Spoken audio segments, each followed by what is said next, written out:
this is considered a special meeting. I'd like to call this special meeting to order.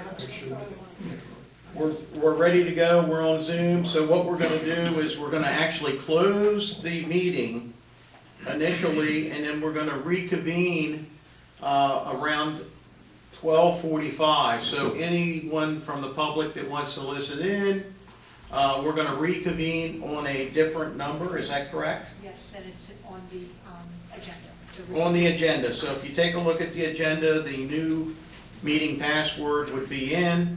So do we have a motion to close the meeting? Second. Got a motion and a second. Any discussion? Hearing none, all in favor? Aye. Aye. Motion carries. And Chris, I'm going to ask you to leave. I don't think we... Right? Or did we need Chris in here? We're getting advice from our council, correct? This is with council. Yeah. Okay. So you can come back in at 12:45. Yep. 12:45. Thank you. So anyone else? Do you want staff on the meeting, Lou? Do you? Obviously, we need council and Steve. So it really doesn't matter if we have the chief of police or Gina. Okay. Are we okay now? Who is user 219-8478? Do we know? I'll ask them to leave themselves.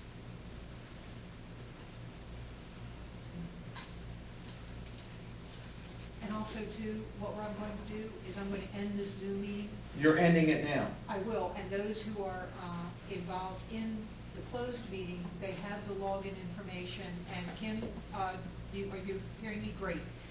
Great. Okay, so we're going to close this Zoom meeting and we're going to reopen up the new one. That is correct. Okay. Welcome, Brad Grillo and Mike Brown, representing Sidelines. I think we have you on here, and we're just trying to put together this project to see if it makes sense for everybody, if we can do it, if we can't do it, and I think we got to keep the ball moving. We had some advice on the term sheet and so forth, which we'll kind of go over as we're discussing this.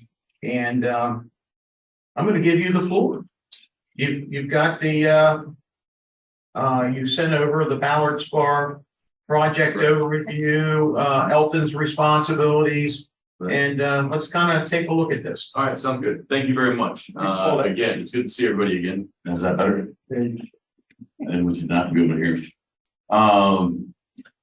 Thanks very much for having us again. We're here doing this one more time, but I think every time we get a little closer and we get better information, and I appreciate your patience while we go through that. As you know, last time when we met, we had talked about our representation in regard to the project, and that we had hired Ballard Spar, a law firm that specializes in public-private partnerships, and that they had put together basically a summary at your request the last time to give us a general idea of how it would work or how it could work. And I know we have Steve Park on. And Steve, I don't know if you're going to be the person that will talk through this as we go, or you prefer someone else to do that. Yeah, and we can, however you want to do it works on our side, but we're happy to do it. I'm having some technical difficulty, so I can't run the actual thing, but happy to talk it through. No problem. I'll go ahead and pull up the presentation in 1 second. You guys, let me log on here. And also too, like the board does have copies of the presentation as well. Okay, thank you.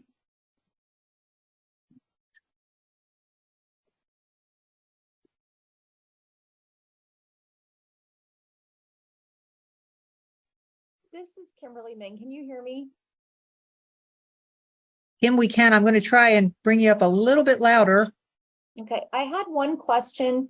Michelle, I noticed that the public notice had the first Zoom meeting in, and so we're on the third Zoom meeting, and I just wanted, are we okay from a public notice perspective on the meeting? That just occurred to me. Yes, because Okay. it was advertised, and if you look at the public notice, the first meeting and then the reconvene meeting, what you're on right now, they were both publicized. Okay, great. Just wanted to double check because I am You got it. thinking about those things. Thank you so much. Yeah, of course, of course.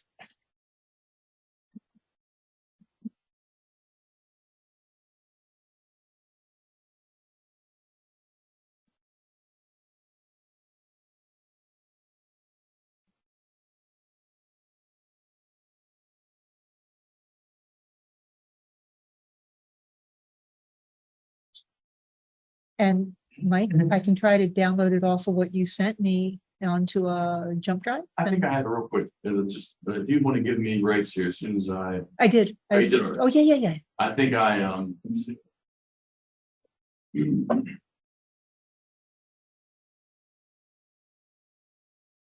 Oh, there you go.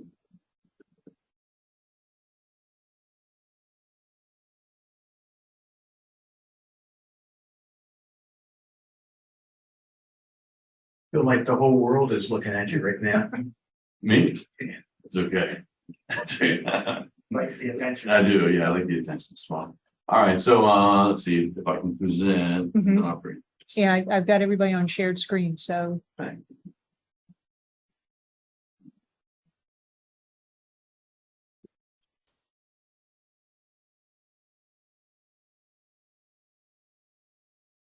There we go. All All right. right, now let me Thank you move. for indulging me that. Okay, and then let me get, All right, Steve, what, I have the presentation. Can you see the presentation? Yeah, happy to, no problem.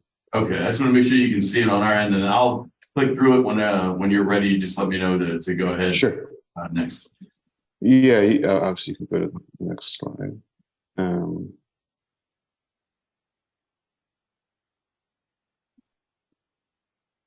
Perfect. So, thank you again, everyone, for taking the time. So, just as, and at any point, if anyone has any questions, feel free to stop and ask them. So, just wanted to draw a distinction, obviously, between the two sets of bonds, right? So, the first set of bonds, we'll kind of use the terminology here that we're using is called the project bonds, or the bonds that are going to be issued to finance the development of the project. So I think we've at least contemplated that Metco would be the conduit issuer of the bonds. Well, I guess it would be the issuer of the bonds. And then once the bonds are issued, Sideline would then use those proceeds to build a project. Sideline would be acting as effectively fee developer in this scenario. So the bonds would be non-recourse to Sideline. The debt service, and we'll go into that a little bit later, will be paid from project revenue. So these are kind of project bonds. And then the bonds may be issued either as tax exempt or taxable. And that'll be on the next slide. And we're trying to draw a distinction, obviously, between the project bonds, which will, again, finance development of the project, versus what we're calling, at least for purposes of these slides, the tax and district bonds, which were be issued to finance the various infrastructure in and around the project. So I think at least initially we were contemplating that the town would issue the tax and district bonds. The financing improvements, sorry, I'm just having trouble seeing. So the various financing improvements would be built using those bond proceeds, and then those bonds will be repaid with taxes generated by the development within the special taxing district versus project revenues. Okay, yeah, I'll stop there. See if anyone has any questions. And sorry, just to say that the point of this slide deck is really to talk about the project bonds, but we did want to draw a distinction between the two sets of bonds.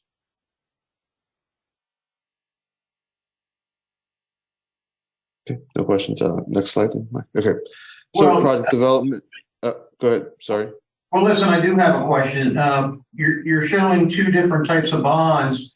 Is there going to be two different bonds sold, or are we in discussion whether it's going to be a taxable bond or a non-exempt bond, or am I confused? There are two. Yeah. So go ahead. Sorry. I was going to say there'll be two sets of bonds issued independently of each other: the special tax and district bonds, which have a dedicated revenue source in the form of special tax, and then the project bonds, which refer to what we said sports park bonds, which will be repaid from the revenues generated from the project.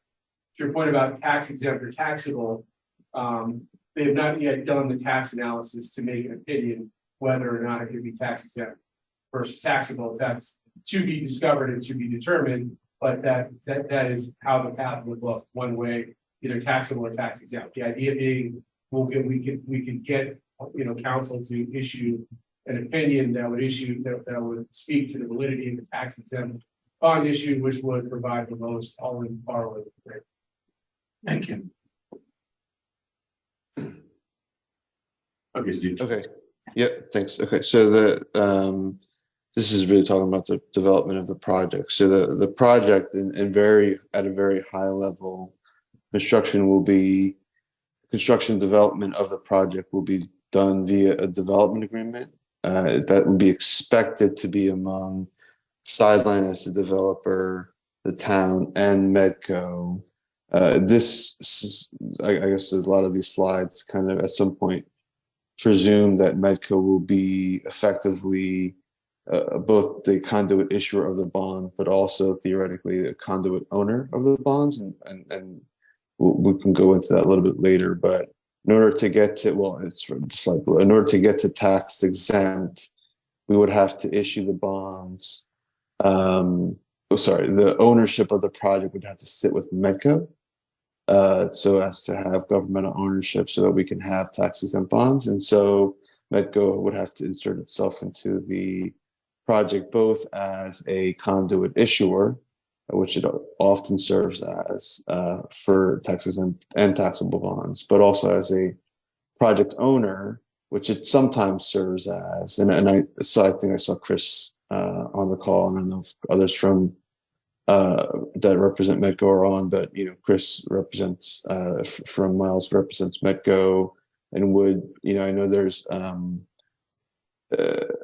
a little bit more administrative burden on the Medco side to be the owner. So that's something that Medco hasn't fully 100% agreed to. And I know all of this is still kind of TBD, but in order to get the tax exemption, that's the way to do it. So it would effectively be governmental tax exempt bonds with Medco as the owner. And so if we're going to do that, then in terms of the development, again, you have a development agreement, which would be expected to be a 3-party agreement.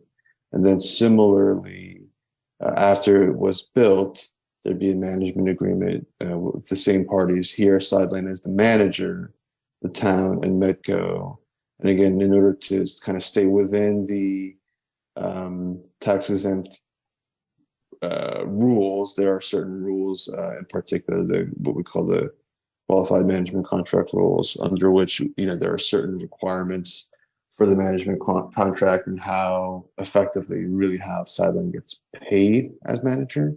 And I won't go through the details of that, but those are pretty specific to how we would be able to. Those are kind of give you the box under which the management agreement would have to fit in order for the bonds to stay tax exempt. If we were going to go the taxable bond route, then we would not have to conform to the QMC rules, the qualified management contract rules. And then once finished, revenues from the project will be dispersed pursuant to a project waterfall, which would be laid out in the ultimate financing documents, effectively, which would lay out how the revenues would flow down, which typically, I think, operating in the debt service effectively. I'll stop there to see if anyone has any questions.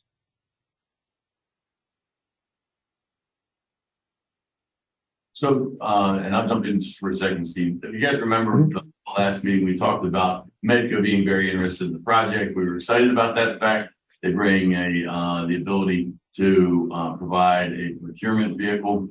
They also have the ability as a quasi government agency to provide a tax-free development of the project, but that would require them to own it as well. So for them to do that, they would have to consider it. They're not at that point yet. None of us have gotten to that point yet. It's something that we can look at with them. And Steve's point as he's going through this, we told him not to make any assumptions that anybody was doing anything. So as he goes through and says, we're thinking that Medco may be, it's because we were very clear that we are not gotten to that point yet. So while Medco has been very interested and we're very excited that they are, that really comes from you all as we go through this process. Yeah, that's the one question that I have, and we're on this subject. Wouldn't Medco also be the developer? Or would Sidelines be the developer? This is Chris Sennett, Miles and Stockbridge here. Medco would not be the developer. As Steve said, we're still discussing the owner versus pure issuer concept. But again, we're waiting for some direction from the town before we get too far down that path. Yeah, I think in any scenario, Sideline will be the developer. It's really about a function of who owns the project from pure ownership standpoint in order for us to get to the tax exemption.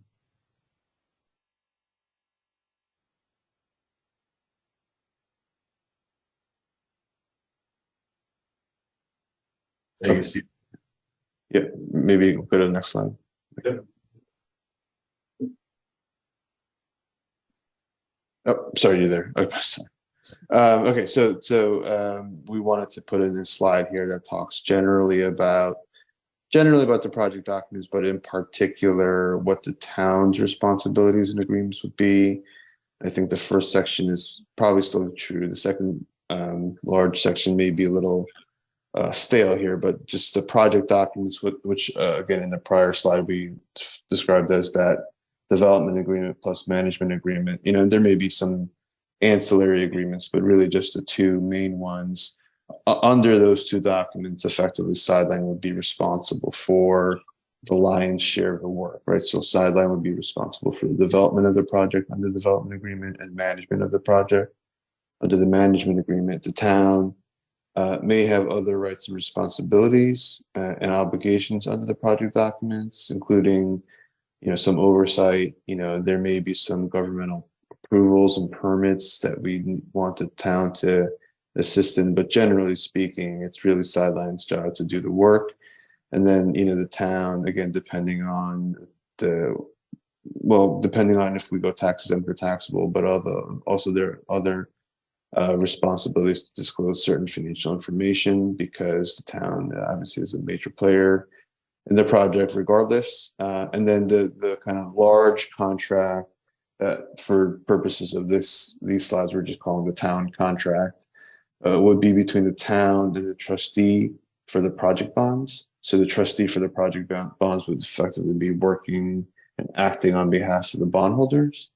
And there, again, this is where this slide may be a little stale, but I think we were contemplating that the town would agree to fund any shortfall in debt service, which may also include some kind of contribution from the county, which then this obligation would effectively be a general obligation of the town.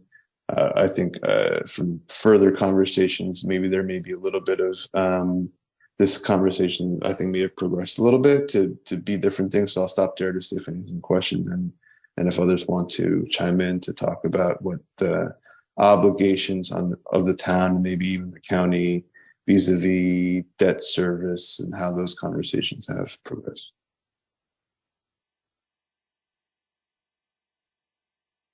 So the obligation of the town, the way it's being written here, is any shortfall of revenues to be able to pay back to the bondholders. Correct? Yeah, that was correct. That is how it was written when we drafted the slides. And in the initial sale of the bonds, the debt service reserve fund That would come first. will come first, and it would fund how much is the thinking to put into the debt service reserve fund? So it's funded on the basis of IRS regulations, which is a lesser of a three-pronged test. Yeah. So it's the least of one of three tests, 125% average annual debt service, maximum annual debt service, or 10% of par. So we're at a $40 million project, let's say? Does that mean 5, 6, 7 million in a reserve, or is it 3? And well, let's just use the 10% test. We'll say 4%, 4 million Okay, would be in a reserve fund. It's more or less gives you about a year's worth of coverage to work things out, at which point, that's the purpose of the reserve. It buys you time. That's all it buys. And bondholders know that. So I see the word up there, Cecil County. Is there anything you can disclose at this point or not disclose? Well, we've been fortunate to meet with the county a couple of times in the last couple of weeks. They were very excited and supportive of the project. Just like you all, they're trying to figure out the best way to support the project. I don't think it would be appropriate for me to say anything on their behalf without them being here at this point. But I can say that we did talk about insurance and reserves, and they are talking to their council as well to see what the best way to be to move forward would be. And I hope to have an answer on that in the near future. Very good.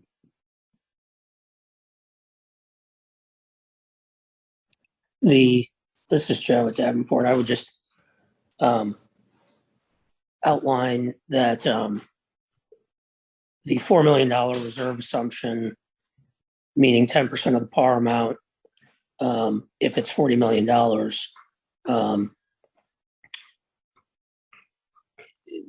by definition, since Steve referenced the three-pronged test, that assumes that the bonds are issued on a tax-exempt basis. If you issue them on a taxable basis, you're not subject to that three-pronged test. So you can put in there whatever you deem appropriate, however, recognizing that it's being to be funded by bond proceeds, you are going to pay interest on whatever sum you initially fund. I mean, perhaps the better approach, and perhaps being the operative word there, is to do what Kimberly suggested earlier, is fund it at some initial comfort level, and then gradually increase the amount of either the debt service reserve or an operating reserve over time from excess cash flow to further grow the reserve levels and increase the county's margin of safety. Or excuse me, the town's margin of safety. I apologize. And that was a basic discussion. I can say that one of the points that I was making to the county is that regardless who is funding the reserve, if the project is as successful as that we expect it to be, then after that first year, that reserve would technically be funding itself, because the proceeds would be well above that reserve amount. I think everybody understood that, as we were talking through it. And I don't know what the obligation is for budgeting versus a letter of support saying that you would if you needed to. I don't know where that falls as far as your house is concerned. I think the one thing that our council definitely needs to see is the performa. I think the last performa we had, there was a lot of blank spaces because we haven't seen the most current, I don't believe. Okay. I think that I was copied on an email that you sent to the county, but I don't believe that any of us had seen the most current, and I don't think our council has seen it. Have you seen the most current performa? No. No, I apologize. I certainly thought you already had that. No, it just came to light for me because I had seen it, but in our earlier meeting, they hadn't seen the performa. Okay. But I know that the earliest performa that I saw didn't have a lot of the assumptions of the real estate of the spine. Correct. Yeah, you're right. And the final one did have that. That's correct. Okay, so there were some spine questions, and then once again, we still don't know, is the spine in or the spine's out, but that'll be to be determined. That's the big building that goes right down the center. I'm like, it's that much of a difference? The spine produces. Yeah, it will produce in revenue about, if I remember correctly, the home until you see the perform, obviously, but it was a third of the revenue of the project for the year, so it's significant. And I think that you're right. There are, and this was a big part of our discussion with the county too, just so for what I can say about it.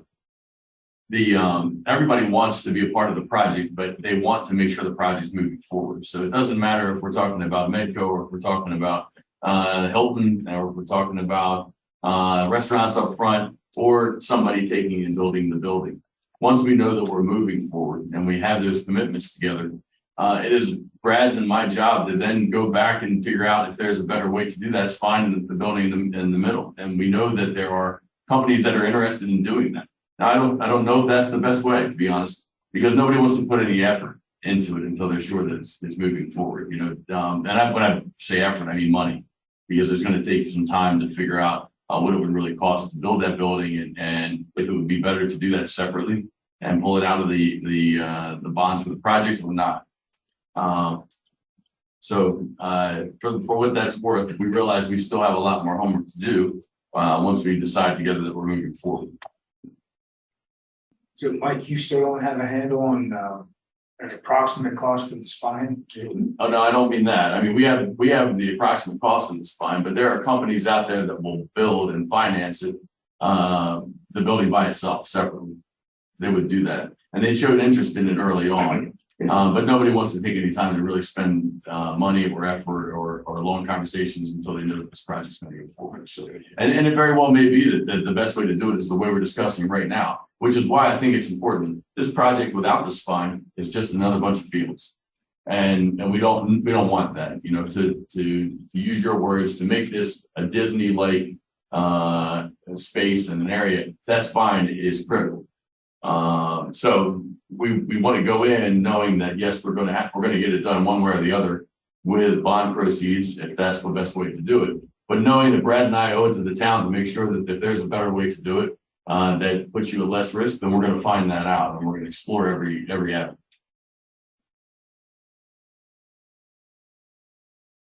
Okay. Next slide, Steve. Yes, please. Awesome. Thank you. Yeah. So this slide is a kind of further explanation of the real estate structure. Really, if we need to go to that tax exempt model that I described earlier, this is a little bit more in detail. So again, if we decide to go to that Medco tax exempt route, then again, the QMC rules as described above would apply. Effectively, Sideline would retain fee ownership of the land. They would ground lease the land to Medco, so as Medco as lessee, who would then retain fee ownership of the project during the term of the bonds. During the term of that duration of that ground lease would be tied to the repayment of the project bonds. And once the project bonds are done, the land and the project would revert back to Sideline. So I don't want to say it's overly complicated, but it's not super simple either. So this is, again, an attempt to get to that governmental ownership so that we can get the tax exempt bonds, which would effectively be, you know, cheaper for the project, cheaper for everybody. So I'll stop here to see if anyone has any questions.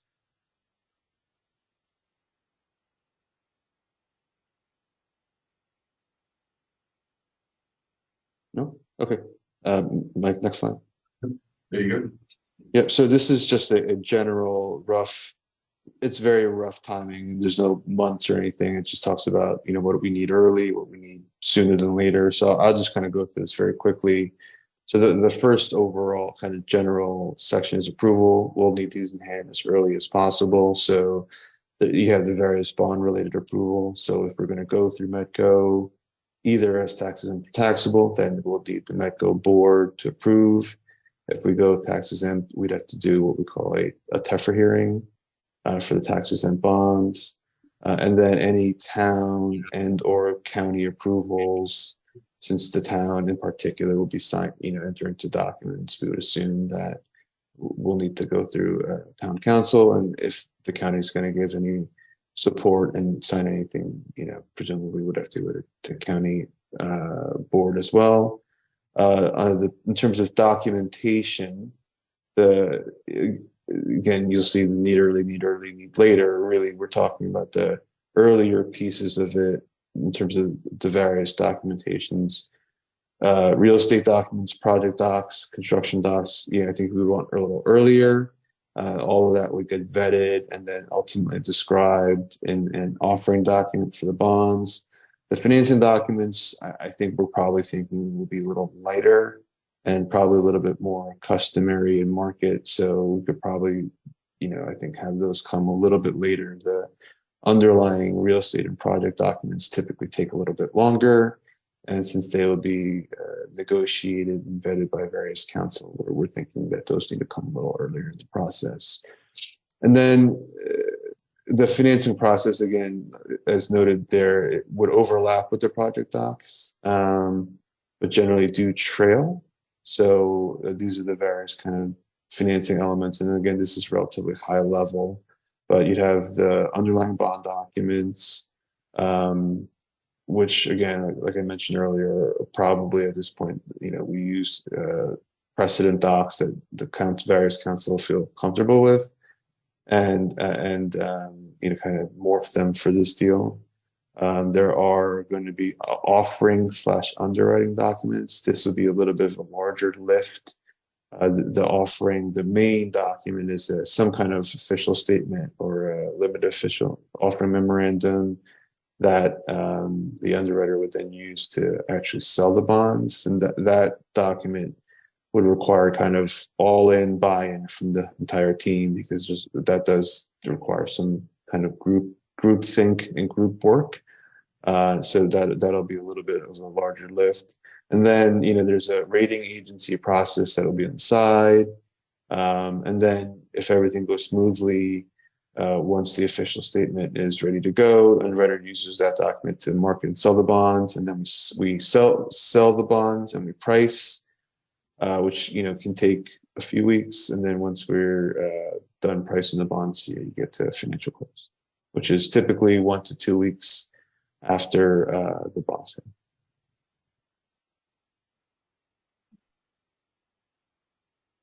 Thank you. Is there any questions for Ballard Spar?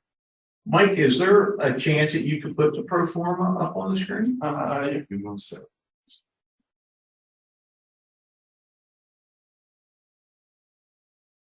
But I do have some questions. I can keep rolling and asking. Is that okay? Brad, can I put you on the spot and ask you a few questions? All right, of course. So I think the pro forma is probably the most important part for the whole team to see, because that's going to answer a lot of questions. We know it's a pretty solid. The pro forma was done by whom? FSC. FSC, and that's the to remind you, go back, Sports Facilities Company, they're the national consulting group. They do a couple hundred of these a year for jurisdictions. It was recommended to us that we use them as an objective consulting firm. They evaluated the project. They took all of our construction documents and our construction estimates, and then they used the operational format that we plan on doing, meaning we're going to actually operate and run tournaments there versus rent fields. And they applied that to the pro forma.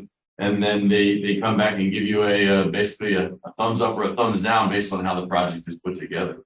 And that pro forma and the executive summary that I know I sent you, and the overall summary of the project, they're then used to sell the bonds, which is what we had to do. So it was an extremely comprehensive study of the project. As you guys may remember, it took 6 months to get through. This was not something that was done overnight. They had a lot of questions, and there was a lot of back and forth and involvement. And we're really happy with that we got the thumbs up. But I always, I've been telling everyone, I could outperform that pro forma in my sleep. It is extremely conservative, and for good reason, because the bonds are relying on it. But they could be easily outperformed without a doubt. So additional revenue, once you bring that up, and there's additional revenue that's coming in at the end of the day, is the intent to pay the bond off early? We can build that structure in. I think that's, conversation worth having, and certainly I think a valuable construct to evaluate with Davenport. That's called a super sinker structure that's done very commonly, and certainly would reduce the duration of the bonds, assuming that there is sizable excess. It could shorten the life of the bonds considerably. and that's allowable, correct? Absolutely. Okay. I guess one other, yeah, go ahead. I had a question earlier for Kimberly, when she mentioned about the 30-year bond. And I was just wondering, is there any way that they can take the 30-year bond and be adjusted into, based on the 10 years window, so that you can show real dollars being generated, and then you can adjust your bonds based on that 10 years and pay it off earlier by that?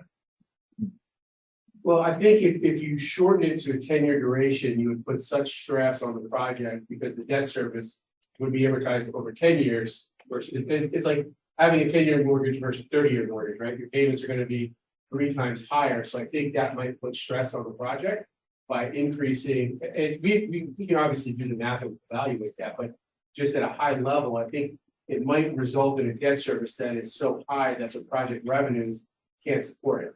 So what we can do, go ahead. This is Kimberly. I don't think he was suggesting that it's a 10-year amortization, but instead reevaluating, the repayment of the debt service structure at 10 years, because the property is and the project is perhaps able to support something a little bit more aggressive. And Chris, I'm sure you'll now describe that there is many times what we have consider a 10-year call, meaning at that point, a lot of things are open to restructuring if the town wanted to, or Medco wanted to refund and change the debt service structure. Yes, so typically these bonds have what's called the 10-year call protection period, which means investors have 10 years of certainty of what the revenues are going to be. Typically over the last 3 years, the market now has absorbed into like a 9-year call protection period for free. The town could, and we can evaluate with the town's financial advisors, but you can add in additional premiums where you can shorten that period even further. So if you wanted to evaluate the project, say at year 6, you could build that optionality for a certain price into the bond documentation. Thanks for clearing that up, Kim. And let's see, there's one other question here. The property itself, as it sits right now, that's fee simple to you too? We own the property. You own the property, and is the intent to contribute to land? Is the intent to for it to be purchased in the bond? Is it deferred out a ways, or what's the thinking there? So I think there's a couple answers to the question. One is we would like the property purchased at the amount that we purchased it for, not for what it might be worth. I know there's been a lot of discussion about that. There's no intent to make any money on the deal for the land or its value, so whatever we purchased it for. And then on top of that is the every dollar that is collected as a part of the operation will go back to pay the bond until the bond is paid in full. And that's if we make an extra 10 million next year, then every dollar will go back to prepaying the bonds. There will never be a draw on that until it's paid back. Okay, that is our commitment to the project, just so you know. It doesn't mean that we won't be out there working it, and certainly we intend on having the bonds paid back much quicker. Because as I said, I truly believe that the pro forma is very weak as far as what this will actually bring in as far as revenue. You have it to pull up? I do. My problem is for whatever reason, I can't get to my cloud where I put them, and I only have one that has draft on it. And yeah, that's the one that I had. The one you sent to Bill. Yeah, and it does have the revenue and stuff, but it only has the draft mark. So you'll have to forgive me. I'll have to send that to you. Okay, it's not the draft. Yeah. Yeah, so I just wanted to, I think it would be important for, like, in year 1, if I'm reading this correctly, after you pay the debt service off in year 1, the projections were, if I'm reading this correctly, you still had about 1.5 million at the end of the day, and then in year two, Right. your first year, you're satisfying some of that reserve fund, correct? That's right. And you're doing that, you're satisfying the reserve fund for how many years? The first 3 years, is it? Well, I forget on that how far that was. Was it 3 or 5? The rent. Then again, the rent. How many years out?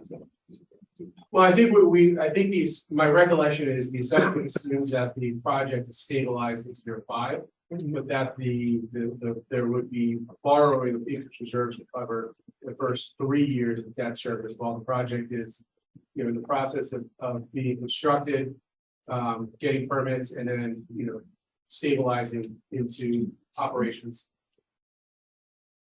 Okay, I mean, to me, the performance I had, but we need to get that shared with everybody. I'm gonna put up this slide that was specific to the retail district. Okay. Yeah. It says draft, but it is what it is. At least you'll see it. And then I'll send the non-draft form after the meeting.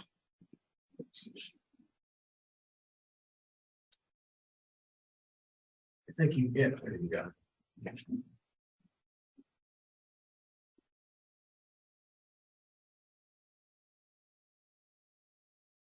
These are estimates based on SFC, basically saying that if they were to gauge the type of tenants that would be in the building, this is where this would fall based on standard rent. This does not mean that we would have any certain vendor in there as of right now. Obviously, we're not leasing space before we know from building to building. And this is specifically, I'm going to use the word spine again. Correct. This is only revenue from the spine. That's correct. That's just from the spine.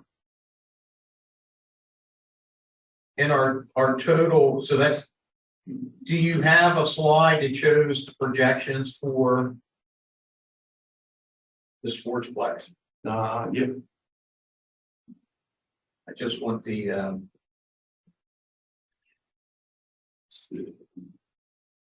Working into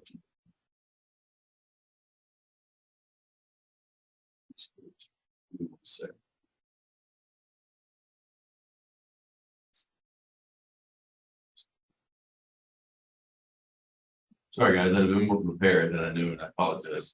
something pressure on this.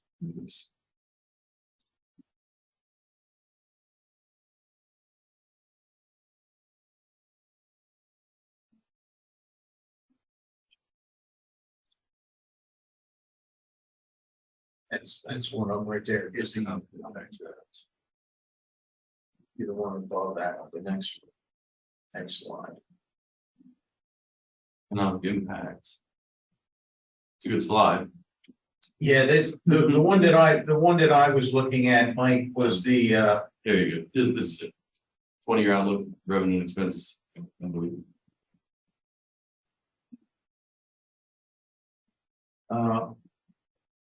Yeah, I was looking at the exact, that's exactly what I wanted to see. So in year one, you're showing after the debt service, a net income of $1,524,000, and that's after all the expenses. Right. So my question is, that 1.524, what are you going to do with that money? That goes to repay the bond principal faster. Okay, and then in year two, we put more money toward the interest and the debt service, so you have $551,000. What's that $551,000? Same thing. Okay. You know, every dollar made after the bills are paid are going to go to repay that bond until it's paid off. So if you go out, if you push me back that way a little bit, what I'm seeing then, when you had the 10-year window, you paid an extra $10,407,000 based upon these performance numbers, which I believe were low. I agree. So it could be, and when you look at the 20-year outlook, you're looking at $27 million. That additional money has already paid that bond off. That's right. Your 30 is paid into a 20. And it's, you were saying. and by the way, it's worth mentioning that the indirect income that the town and the county would enjoy as a result of the sports complex would be on top of all of this, which negates the risk while we're still paying this off as quickly as we can, we're also enjoying all of the transient dollars that are being spent here in the county and the town. which was huge numbers. So it's huge. Yep. 7 million for the town, I believe 11 million for the county, somewhere around it each year. Is there, what do we need to do from here? Well, what we would like you to do is to vote to move forward as we're talking about, so that our council of Alex Park can work on the qualified management agreement. And then we will start or finish our conversation with the county as well. I think your backing and your support to this point is what has changed this project, not just to be successful, but for it's actually brought it to light at the state and the county levels. Your support has garnered the support for the town park from Delegate Grist, and thanks to Ray and his involvement, as you guys know, we now will have a town park, or working towards a town park that was not even thought of prior to all of this. I believe that is a springboard from your support for this project. I can't wait to see what happens as we move forward together, if we're able to do this. Well, you know, I don't want to be the one to say if a project fails. But I will say this, Mm-hmm. and I've said this before, if the project fails, we have a $40 million sportsplex on our parcel that the town, of course, will be paying for, but it's just going to continue to thrive. Right.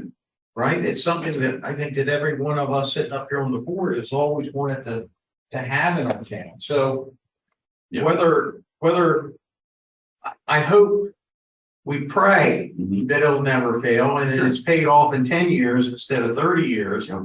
And we hope that it's so successful that I'm going to talk you into an indoor facility next. I hope we're doing it together. Right. I hope it's so successful. We do 5 more of these and we turn this into the largest sports complex in North America. Yes, now you're talking.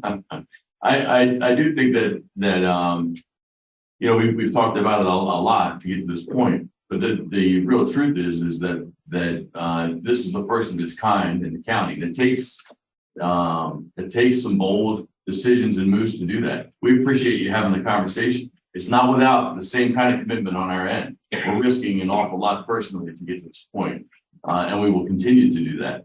And I don't make a habit of failing at my business endeavors. So, May I ask you a personal question? sure. And where I'm getting at is the question in regards to the project manager in both of your capacities. Mhm. Could you share with the board maybe your largest contract that you've worked with? Brad, I know you're with Aspen Management Group. I know how many projects you're working on yearly.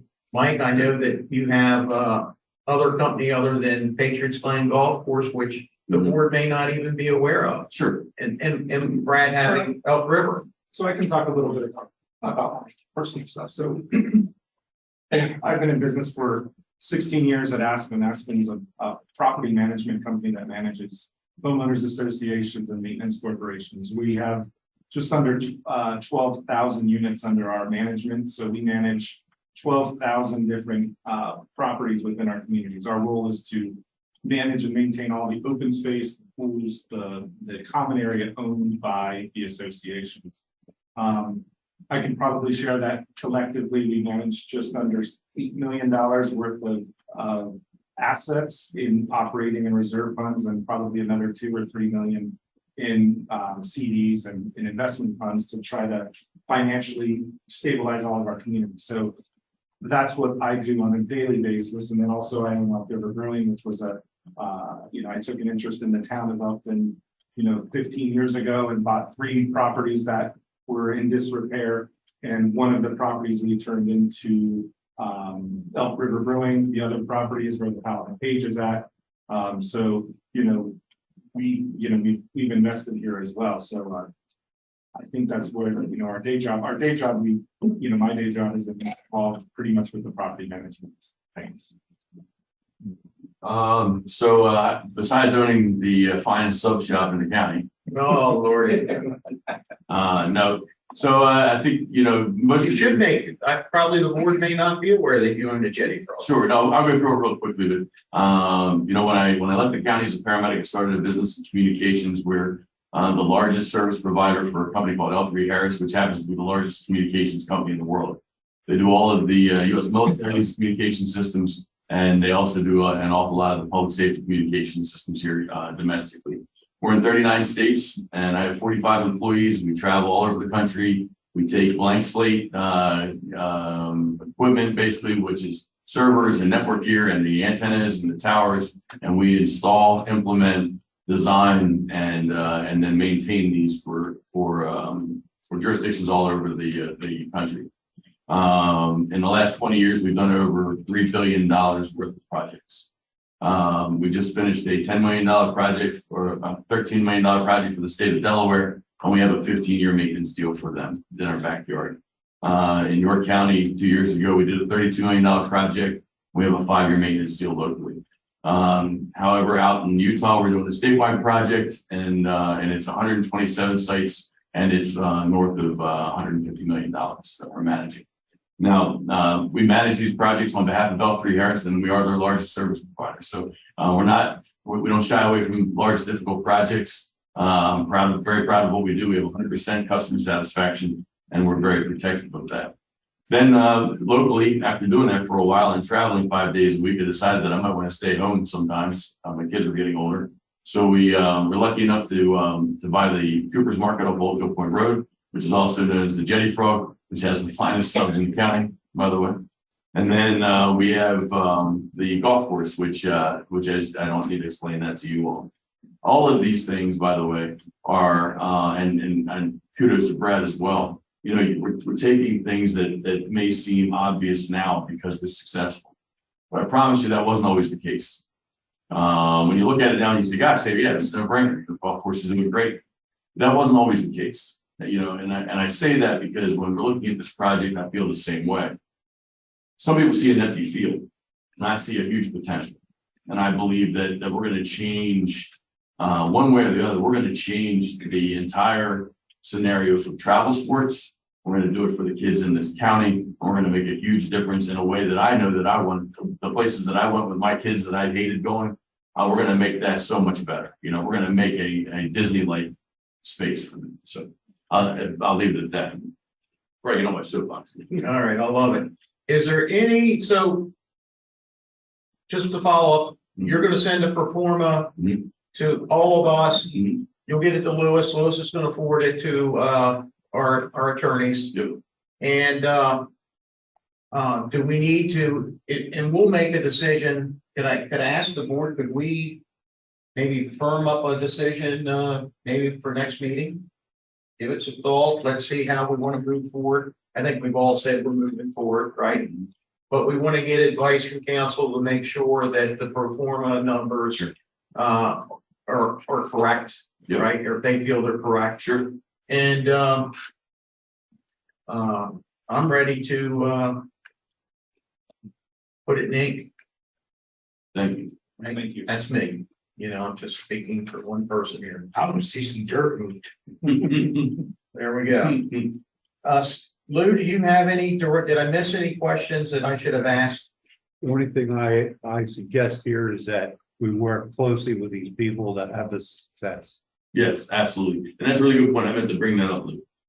One of our commitments is it's not going to be the Mike and Brad show managing this thing. It's meant to be a national company. And inside of our pro forma, we have the dollars associated with a national management company managing this for us. We can't afford to make mistakes for you or for us. So it's not Mike and Brad out there answering the phone and booking these teams. This is a company that has properties all over the country that they do this for, and we have the dollars in there for them to help us do that. So it will not be us. We thought it was going to be more personal. Well, it'll be personal because we're going to be right there with them, I promise you, but it will be with their experience. It will be with their experience. One thing I have to add to this, when Lewis made the comment, which wasn't negative, it was a true comment. You haven't done this before, you haven't seen it, and you want to work closer with the professionals. He hasn't had a golf course either. I guarantee you it's been 90% turnaround over at Patriots Land, which is a real big plus for the town of Elkton because Thank you. everyone I've talked to hasn't said anything but good things about Patriots Land. For the last 3 years, we would have lost our real estate. We lost the golf course. Now we have everybody, not everybody, a lot of people that are using that facility. And even when I'm at other golf courses, I hear all the compliments about it. Saying, great job. Thank you. Anyone have any direct questions for anyone? Anyone on the Zoom meeting have any questions for the group? Mike, if you're okay, I'm gonna This- stop sharing. yes. So we This meeting is adjourned.